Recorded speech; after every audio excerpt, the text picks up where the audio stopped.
Hello everybody, it's Gary Hallican here, and today we're looking at the McFarlane DC Multiverse Cyborg Superman figure.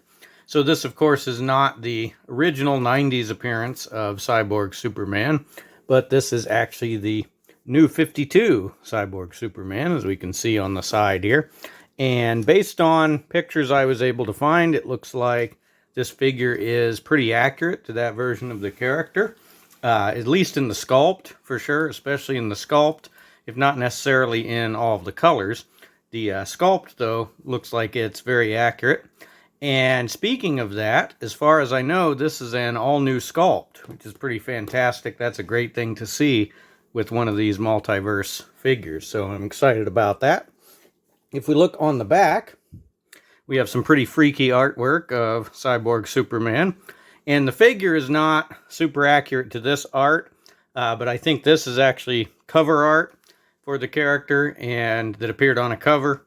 And the figure is more accurate to some of the other appearances of the character that I've seen. So you know how they like to do. They like to use a, more notable artwork on the box, even if the figure is not necessarily that accurate to it.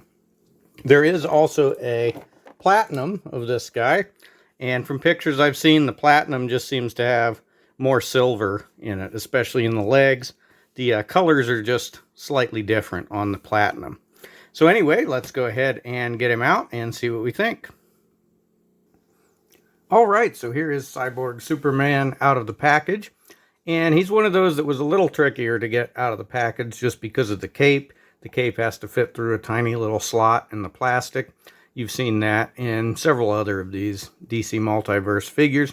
But once he is out, I think he's pretty cool looking.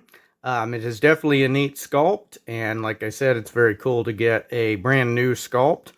There's a lot of good mechanical detail on him. The right arm especially, the right hand especially, looks really good.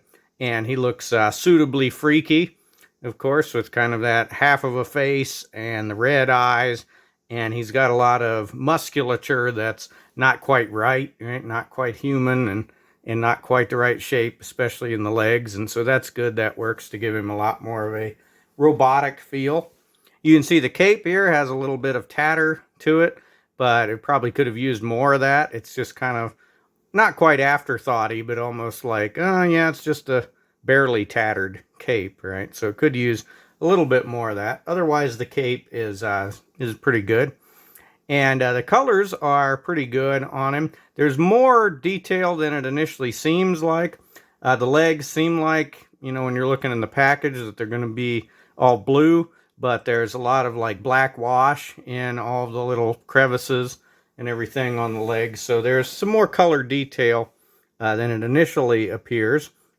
The logo, though, is real dirty looking, and I don't know if that was intentional, to give the whole thing kind of a dirty look here. But if we get him up close a little bit here, and we'll look at some other things up close, you can see here the logo is, it's nice and clean sculpt, right? And, clean paint with the yellow versus the red, but it's got a lot of like dirt on it. The yellow has a lot of dark color added to it. Right, so it's real kind of dirty looking there on the logo. If we look at the head sculpt, though, it's pretty nice and very freaky, very Terminator-esque, which of course Cyborg Superman was always very Terminator-like. Under the cape, there's a lot of good detail on the back there too. So if we can see the back, a lot of good mechanical detail on him here. You can see the spine in there. And like I said, the right hand looks really good. It doesn't move, of course, but it's sculpted really well. Looks good. The silver on him is okay. It's not super metallic, but, it's not super dull either. The silver on the chest definitely is more dull than the silver in the arms, seems like. So the right hand definitely has some shine to it, but the chest is a little more... not quite as shiny there, a little duller of a metallic look. But overall, aesthetically, looks pretty cool, I think. We do already notice one problem here, though. You can see this shoulder ring, very loose and doesn't fit well in there. Same issue that we had with Superman Blue. If you saw my review on that one, the Superman Blue from the Plastic Man wave had this same issue. So maybe it's just a thing with the Superman figures, but that's a little disappointing that they do a brand new sculpt here and that we can't get a good, nice fitting shoulder ring. And in fact, if you move it too far forward or back, it can kind of get caught a little bit. So this is a pretty bad shoulder ring. It's the same one on the other side, but looks like it doesn't really have that problem too much. A little bit. Does have that problem a little bit on the other side. Otherwise, aesthetically, though, he's pretty cool looking, I think. All right, so let's look at articulation next. Okay, so before we get into articulation, I'll just point out that he doesn't seem to have any issues standing up, so that is pretty nice. So for articulation, we've got, starting at the head, he's got kind of decent look up. Not too bad. That'll be good for flying poses. And he's got okay look down, you know, kind of decent look down. And of course we've got tilt side to side. And he doesn't, there he goes. Didn't really want to tilt to the right too much, but in fact, definitely didn't want to tilt to the right. That caused the head to come off. So there we go. We got him back on there. But you can tilt side to side. Of course, twist. So I guess that's okay if he's a robot, right? It's okay if the head comes off. Pretty good movement, though, at the head. Nothing really hindering him there. I already pointed out the bad fit of the shoulder ring, but it does allow for a lot of movement in the shoulder. So you can see we can really get a lot of movement there. Pretty significant forward and back at the shoulder. Just have to watch for the ring getting caught. This arm will go up about that far. The right arm won't go up that far because of the spines on the shoulder here, but pretty close to it. About that far. We have bicep swivel. And it's pretty tight on this arm, which is interesting because the elbow is not tight on this arm. You can see there, the elbow fairly loose. And we do have the double elbow, but it doesn't crunch very far, only goes about that far on the elbow. And then at the hands, we've got twist and looks like the vertical hinges, which is good there. They don't go very far. But he has just fist hand and nothing to hold anyway, even if he did have a holding hand. On the right arm, which is different, we also have the bicep swivel. And looks like just single elbow on this arm. So we've only got about 90 degrees there.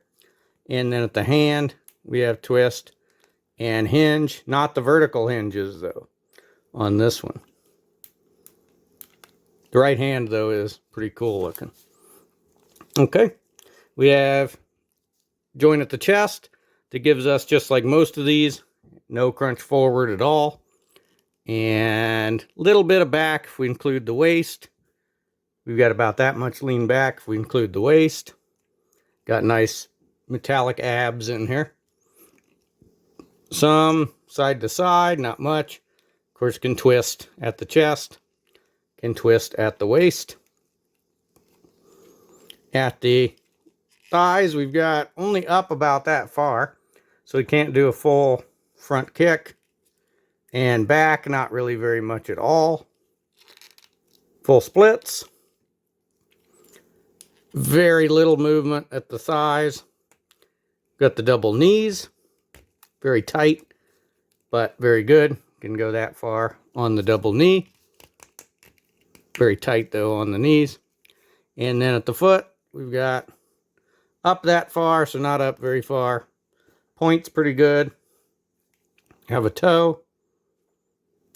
And if we can do some twisting here, we can get the pivot like that. So articulation, not bad. Pretty decent. Better than some of the other ones. Not as good as some of the other ones. But no issues really standing up, so that is a big plus for it. Of course, now I have issue once I say that. There he goes. Only bad side, articulation-wise, is the shoulder ring. It's pretty bad. I don't know why they don't make them that fit. Otherwise, pretty good. Accessories, not so good though. So for accessories, he of course has the card, and he does not have the regular stand. He has the flight stand. So this is the same flight stand that has come with some of the other flying characters. I don't like to take them off when they're carded here, but I have another one that I can use to show you some flight poses. So let's look at size comparisons next. Okay, for size comparisons, here he is with another robotic Superman enemy, the Target exclusive Metallo figure. So I think Cyborg Superman, I think his legs are a little bit longer, and he's just a speck taller than Metallo. He's a pretty big guy, it seems like, but they go pretty good there. And here he is with his other Reign of the Supermen character. There's Steel. And so he looks a little bit taller. So I think they're pretty much the same height there. And Steel is a pretty big guy too, with very long legs. So these ones are a pretty good size. Cyborg Superman here is a pretty good sized figure. Here is a typical 12-ounce beverage can. Here is Marvel Legends Cersei. So of course she is 6-inch scale, right? And looks very small there compared to Cyborg Superman. So like I said, he's a pretty good size one. And last then, here is John Cena. Okay, so please stay tuned. I'm going to do some dramatic poses. I'm going to try to do some flight poses and some other dramatic poses. I think you'll definitely be able to get some just because of how cool this figure looks. This was the Multiverse Cyborg Superman, the new 52 Cyborg Superman. And I think overall he's pretty cool, at least aesthetically. He's going to look very good on your shelf. You know, I'm a sucker for the cyberpunk kind of aesthetics there, right? So he's definitely going to look cool on your shelf. He's not going to do much else than that, though. I wish he would have come with some more accessories. I wish that maybe this big hand could be articulated a little bit. But otherwise, he's pretty cool. Of course, naturally, I wish that they would give us figures of the original 90s appearances of these characters, like Steel and Cyborg Superman and Azrael and Superboy and some other ones like that. They tend to give us the more modern looks for those characters. But that's all right, because this guy is pretty cool looking. So, like I said, stay tuned for dramatic poses. Let me know in the comments if you have this figure. Let me know what's your favorite look for Cyborg Superman. And let me know what other Superman enemies you would like to see in the DC Multiverse line. Let me know what else you think is cool, and we'll see you in the next review.